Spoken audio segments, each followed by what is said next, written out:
రోజు స్టోరీలో ఏం జరిగిందో మీకు తెలుసా? ఈ రోజు స్టోరీలో మన హీరో విక్రమ్ కృష్ణ దమయంతికి చెంప పగిలేలా సమాధానం చెప్పాడు.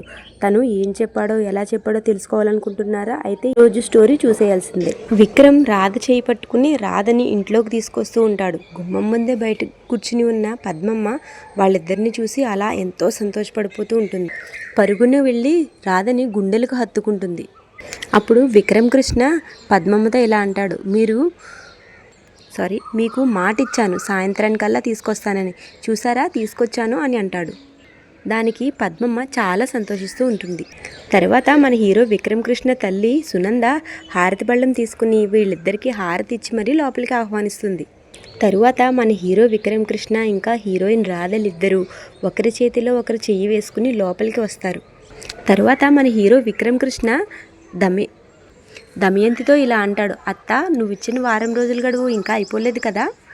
ఒక ఆడపిల్లపై నింద మోపే ముందు మీకు కూడా ఒక అమ్మాయి ఉందని, మీరు కూడా ఒక తల్లి అని మీరు గుర్తుంచుకుంటే బాగుండేది వదిన. అయినా రాధ కూడా మీ కూతురే అన్న విషయం మర్చిపోయారు అని అంటాడు మన హీరో విక్రమ్ కృష్ణ. మేము పెళ్లి చేసుకుని ఈ ఇంటికి రావడం మీకు ఇష్టం లేకపోవచ్చు, కానీ మీరు రియాక్ట్ అవ్వాల్సిన విధానం ఇది కాదు అత్తయ్య. అయినా నన్ను నమ్ముకుని ఈ ఇంటికి వచ్చిన అమ్మాయి మీద ఇంత ద్వేషం పెంచుకోవడం కరెక్టేనా? ఈ ఇంటికి వచ్చిన ఆడపిల్లని మీ మాటలతో చిత్రవధ చేశారు. మీరు అనరాని మాటలు అన్నారు, ఎంతో అవమానం చేశారు. అసలు రాధ ఏం తప్పు చేసిందత్తా? నన్ను పెళ్లి చేసుకోవడమే కదా. అలా అయితే నేను కూడా తప్పు చేశాను కదా. మరి నా పైన ఎందుకు చూపించట్లేదు మీ ప్రతాపం? అమాయకురాలైనా రాధపైన చూపిస్తారా మీరు?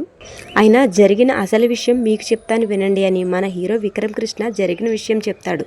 అసలు ఆ దుర్గగాడు రాధ చదువుకునే టైంలో రాధ వెనకాల పడి ఏడిపించేవాడు. రాధను చాలా బాధ పెట్టాడు. వాడికి రాధ సరైన బుద్ధి చెప్పింది. వాడు అది మనసులో పెట్టుకుని ఇప్పుడు ఇంటికి వచ్చి ఇంత డాన్స్ చేశాడు. వాడు పగ తీర్చుకోవాలనుకున్నాడు. అలాంటి వాడి మాటలు మీరు నమ్ముతారా? నమ్మారు, సరే. అలాంటి టైంలోనే మీరు అనుకున్నారు మనకి ఒక ఛాన్స్ వచ్చిందని కదా అత్తయ్య. మీరు మమ్మల్ని ఇద్దరిని విడదీయడానికి చాలా ప్రయత్నం చేశారే. దీన్ని అడ్డు పెట్టుకుని ఇద్దరిని విడదీశారు. స్టోర్ రూమ్లో పడుకోబెట్టారా మీరు? ఒక ఆడపిల్లని అలా ఎలా చేస్తారు అత్తయ్య మీరు? ఇదే పరిస్థితుల్లో మీ ప్రియ ఉంటే నువ్వు ఇలాగే రియాక్ట్ అవుతావా అత్తయ్య? మీరు చదువుకుని పేరు పలుకుబడి ఉండి సొసైటీలో ఇంత గౌరవం ఉండి ఇలాంటి నీచమైన పనులు చేయడానికి మీకు అసలు ఎలా మనసు ఒప్పుతుంది అత్తయ్య? మిమ్మల్ని ఇంకా చాలా మాటలు అనాలనే ఉంది. కాకపోతే మీరు నాకంటే పెద్దవారు, నాకు అత్తయ్య కాబట్టి నాకు సంస్కారం ఉంది. మా అమ్మ నన్ను సంస్కారంతో పెంచింది కాబట్టి నేను మిమ్మల్ని ఈ మాటలేమీ అనలేకపోతున్నాను. రాధను ఇన్ని మాటలు అన్నారు, ఎంతో బాధ పెట్టారు. రాధ ఎన్ని రోజులు కళ్ళకు నీళ్లు పెట్టుకుందో, ఎన్ని రాత్రులు నిద్ర లేకుండా గడిపిందో మీకు తెలుసా? వాటన్నింటినీ ఇప్పుడు మీరు తిరిగి తీసుకురాగలరా? మీరు వాటన్నిటికీ సమాధానం చెప్పగలరా?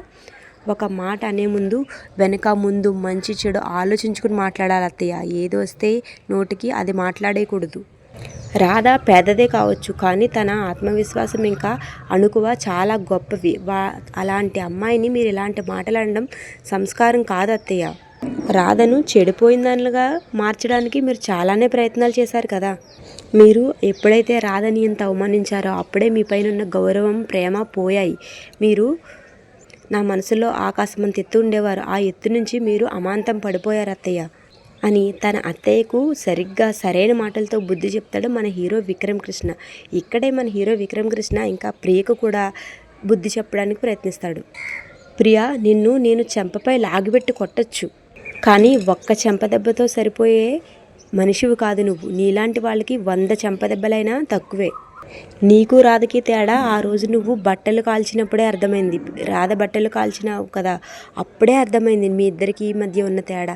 ఆ రోజు నిన్ను కొట్టబోతే రాధ ఆపింది, కానీ నువ్వేం చేశావు? మనిద్దరికి పెళ్లి జరగలేదు, కానీ దానిలో రాధ తప్పు లేదు, నా తప్పే ఉంది. కానీ నువ్వు రాధ పైన కక్ష తీర్చుకుందాం అనుకుంటావు. కానీ జీవితంలో మనం అనుకున్నవన్నీ జరగవు. కొన్ని మనం అనుకున్నవి కూడా జరుగుతాయి. వాటన్నిటినీ ఒప్పుకుని మనం ముందుకు వెళ్ళాలి. అంతేగాని ఎలాంటి పనికిమాల నిర్ణయాలు, పనికిమాల ఆలోచనలు చేయకూడదు.